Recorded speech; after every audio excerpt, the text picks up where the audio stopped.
There are times in a talent show setting when it seems as though a voice alone can stop the world. And for Malakai Bayoh, that experience came long before he knew that a price tag had been placed upon it. This young singer offered nothing but disciplined innocence and a family that was completely supportive of him when he went out to compete in Britain's Got Talent. There was a storm brewing in this young boy that would challenge him in ways that no criticism from a judge ever would. Everything from applause to pressure, from challenges to a tragedy no child should ever experience would all factor in. Malakai Bayoh was born in 2010 in London to parents from Sierra Leone, who migrated to the United Kingdom in search of stability and opportunities. He spent his early life in a low-key family where music and spirituality were abundant. His mom, who knew every note that echoed from her son, was the first to realize that this voice that reverberated from their apartment was no ordinary voice. This prompted him to join the choir of St. George's Cathedral in Suffolk, which he would later credit in a humorous tweet as a job instruction from his bossy mom, but which, in reality, turned out to be a turning point. Here, he learned from choir master Scott Price discipline, order, and the rich passion of classical music. His training involved coping with pressure, remaining steady in performance, and using his voice as a conduit for feelings. At 7, he started turning heads. His school performance of "Oh Holy Night" in a Christmas event went viral, with millions of viewers testifying that someone extraordinary has arrived on the scene. In November 2022, Malakai appeared on stage in London's prestigious Royal Opera House with his solo performance in Handel's Alcina as Oberto. Critics hailed him as a star in waiting, possessing a profundity of emotion that belied his youth. A series of Christmas duets with popular Welsh tenor Aled Jones went viral for a second year, racking up over 30 million viewers. His star was clearly on the rise, and expectations were running high when he auditioned for Britain's Got Talent in 2023. Then came the unexpected. Entering the stage of Britain's Got Talent, though Malakai was a mere 13 years old, but he stood with a composure that seemed tantalizingly mature. His family, as usual, did their best to remind him of that humility backstage, but as soon as he turned to face judges Simon Cowell, Amanda Holden, Alicia Dixon, and Bruno Tonioli, all signs of timidity melted away, and a much more powerful-sounding individual stepped up. Paya Jesu, performed by none other than Sarah Brightman, was a rather brave, almost audacious, choice for a boy of his tender years. But then, as has been established, Malakai was no stranger to tough tasks. The moment he opened his mouth, though, the whole audience was apocalypse, as if all of it held a breath. Every note rang out crystal clear. The conviction he showed was alarming, especially since this was a mere teenager who stood in front of all those people. Alicia Dixon's eyes were wide with surprise a minute into performance. Bruno Tonioli, known for his flamboyant displays, sat stone still. Then, when Malakai reached the last note, holding it with a refreshing sense of calmness, the audience went wild. Simon Cowell leaned forward, softened in a way that so seldom occurred in front of viewers, and said just one word, "Golden." Then he pressed the golden buzzer. A rain of confetti burst around the shocked youth singer. His mother hurried on stage, enveloping him in her embrace as cheers went on. Overnight, his audition went viral around the world, racking up millions of clicks and news titles proclaiming him to be angelic voice of the season. But amidst all this celebration and storm of publicity, sarcastically, a delicate structure was forming. With Malakai progressing deep into the semi-finals, a star was rising in the eyes of the world. But their burdens were unknown to him. With that golden buzzer, there were expectations that weighed far more than a trophy. With every step that led further into the competition, the pressure grew in ways that he never could have imagined. To pick O mio babbino caro, a difficult aria by Puccini, for performance, was not merely a musical choice, but also a challenge of the heart. His training sessions became intense, with vocal coaches treating him like a seasoned professional, not a youth barely in his teens. Contrary to most other contestants, who used Britain's Got Talent as a means of launching a career, Malakai was faced with a future that was already being mapped out for him. People were declaring him the new operatic success. This, for a child, was a double-edged sword. On one hand, it felt wonderful to be so complimented. But, conversely, it also felt smothered. However, this never stopped Malakai. He threw himself with all his being into working on a performance for the semifinals. And when he went in for his performance, he wowed the judges yet again. Bruno Tonioli was in awe, his hands clasped in appreciation. "You are God's present to us." Amanda Holden complimented him on his bravery. "I am literally spellbound." Alicia Dixon also chimed in with her own take. "I literally feel spellbound." Malakai received similar reactions from fans as well, being voted straight into the finals. Though he received all this public acclamation, cracks were beginning to develop in his otherwise pristine facade. The stress of being able to deliver every time he uttered a note became a silent struggle that he never liked talking about. He was used to no publicity, no fans, no expectations. None of this was easy for other adults, let alone him. But this was a challenge that was expected to be conquered with ease. There was also a lot that did not make it to camera range. Simultaneously, Malakai was also learning about how uncertain and ruthless life as a public figure can be. This was despite BGT, as it happened, when a season before in a performance of Alcina that opened in December 2022 in Alcina at the Royal Opera House, a person from among his own spectators yelled, "Rubbish," in disruption of his performance. His was a mere 12 years of age.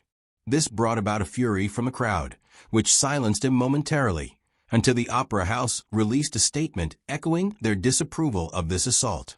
However, this was merely a foreshadowing of what would ensue. Celebrity, yes, but also cruelty, would quickly set in.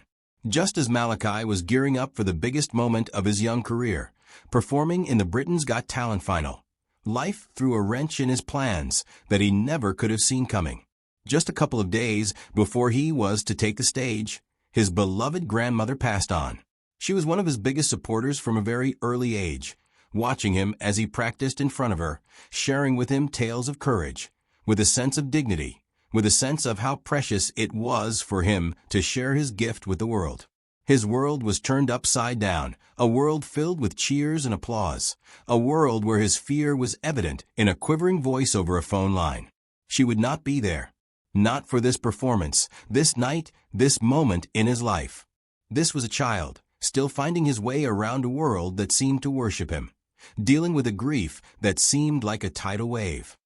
Malakai attempted to warm up, but the melodies seemed like a distant hum. His breathing became labored, his thoughts wandered, and even the songs he used to cherish now felt like a burden that his young soul couldn't bear. A message from backstage suggested that he ought to quit. Even the judges, who had witnessed thousands of hopefuls over numerous years, knew what he was going through. But Malakai dug in his heels. His grandma had always said that unfinished business would break him, and walking out would shatter him even further than performing with a heavy heart. He chose a song of immense significance to her, Pai Iesu, a song he performed long ago when she was in the audience, watching him with pride. But when he went on stage on the night of the finals, his voice was different. It was raw, it was deep, it was laced with a grief that couldn't be verbalized. Critics, who had praised him for his prowess in singing, now witnessed a different version altogether. Simon Cowell, known for his composure, was visibly shaken. Alicia Dixon wiped her eyes as he hit the highs. Amanda Holden just whispered that it was the most courageous performance she'd ever seen. Though the country was taken aback by his performances, Malakai Dartnell came forth. But that did not dishearten him. "I left it all out there, and that was enough," he said. But those that knew the timeline knew that he was telling the truth when he said that he performed while in unimaginable amounts of pain. The tragedy has not taken his voice, but it has given it a depth that belies his youth.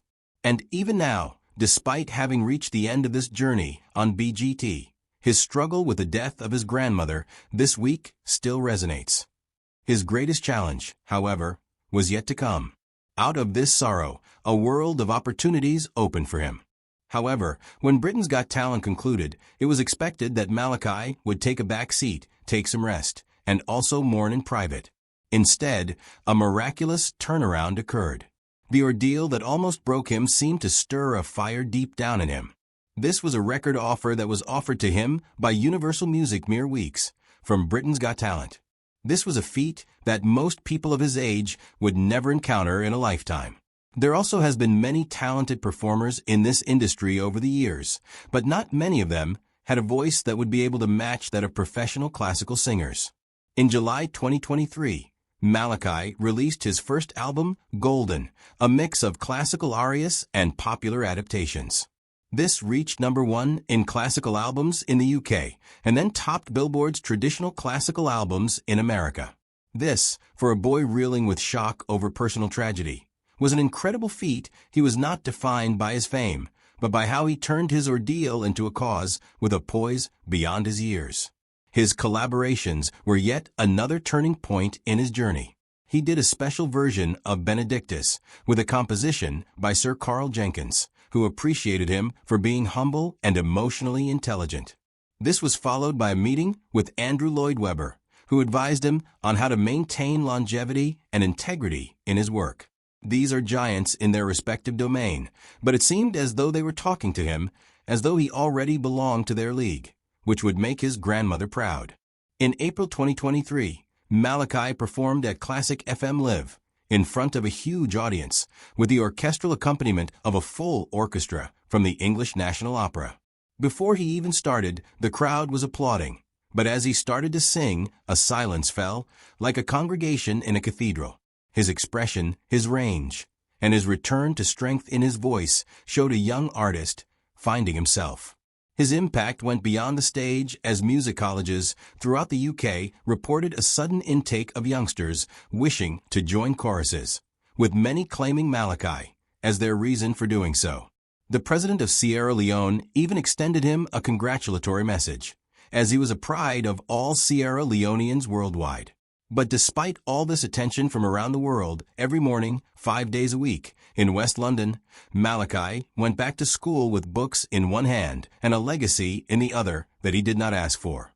Even as his star rose higher and higher, questions were being asked about how this young boy managed to juggle school, tragedy, stardom, and the expectations of a world of fans. Those who knew him knew that for Malakai, music was no longer a hobby, no longer a passion, but a sanctuary. In interviews, he spoke of the things his grandma taught him: humility, persistence, and that a gift, no matter how wonderful, means nothing if it is not used for good. These became the hallmarks of the months that followed BGT, influencing both his voice and his personality. Although he was giving world-class performances and working with world-class musicians, it seemed that for this young boy, life was not so different. His classmates were even taunting him about being a star.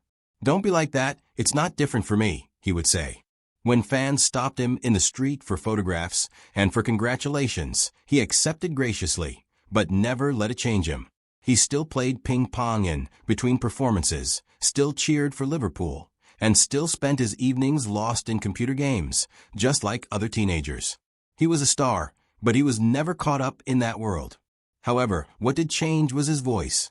In the BGT finale, some people did notice that there were instances where it momentarily cracked, which is only natural for a young boy. Malakai has since confided in interviews that he had accepted that he would develop a deeper voice as he aged.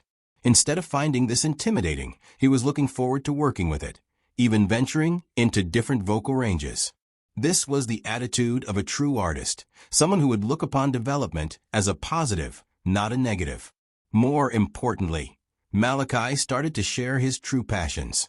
In addition to performing, he spoke of a desire to advocate for music education, particularly for those children who couldn't afford to take lessons. He dreamed of setting up a school where kids from low-income backgrounds would be able to learn opera, choir, and composition without worrying about costs. Again, he echoed a belief he kept repeating, that every child with a passion for music ought to be given a chance. Being a boy who has faced community pressure, personal struggles, and unprecedented success all in a span of a year, it has been a commendable comeback for Malakai Bayoh. Instead of being remembered for struggle, it has been defined by how he has faced it, translating tragedy into triumph and applause into a challenge. And as he moves ahead, this much has been proved. that the world has yet to experience what this artist has to offer. Which part of his story resonated with you most?